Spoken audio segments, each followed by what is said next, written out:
C'est un exemple de plus de solidarité avec l'Afrique. La Côte d'Ivoire vient de réceptionner plus d'1 500 000 doses de vaccin Pfizer, un don de l'initiative COVAX et du gouvernement des États-Unis d'Amérique. Le point que nous faisons de façon régulière montre beaucoup de contamination. Parmi les décès, ce que nous déplorons, c'est que la plupart des décédés sont des gens qui n'ont pas pu avoir cette chance-là de se faire vacciner.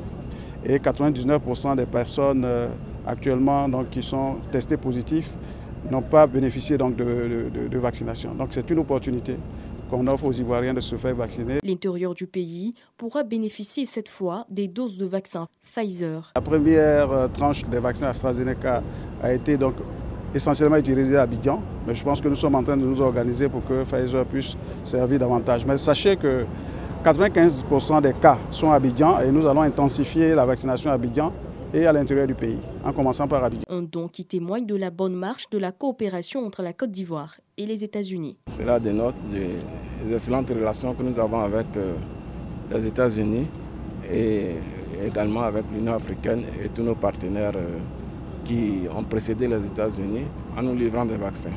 Les États-Unis sont très heureux de pouvoir offrir à la Côte d'Ivoire plus de 1,5 million de doses du vaccin Pfizer contre le Covid.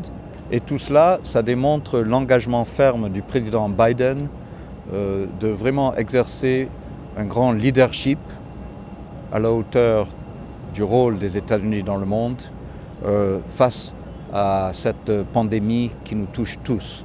Et pour s'en sortir de la pandémie, il faut s'en sortir partout autour de la planète. Le partenariat scellé autour de l'initiative COVAX est donc en bonne voie au profit des pays. Je voulais rassurer les Ivoiriens que tous les vaccins qui arrivent, quel que soit le type, sont des vaccins homologués par l'Organisation mondiale de la santé. Ce sont des vaccins de qualité, des vaccins sûrs. Donc ce qu'on demande, c'est se faire vacciner pour être protégé et pour qu'on ait moins de décès et moins de formes graves dans ce pays. On était en risque de rupture de stock des vaccins et on ne voulait surtout pas rabaisser, diminuer, empêcher tout l'engouement qu'il y a eu en Côte d'Ivoire pour la vaccination. Malgré toutes les rumeurs, malgré les fake news, les gens en Côte d'Ivoire ont adhéré en masse à la vaccination et on craignait beaucoup que la rupture de stock ne vienne diminuer l'efficacité de ces efforts. Donc c'est une excellente nouvelle pour nous. On va pouvoir intensifier encore les activités de vaccination avec ce vaccin, avec d'autres qui vont arriver dans les jours prochains.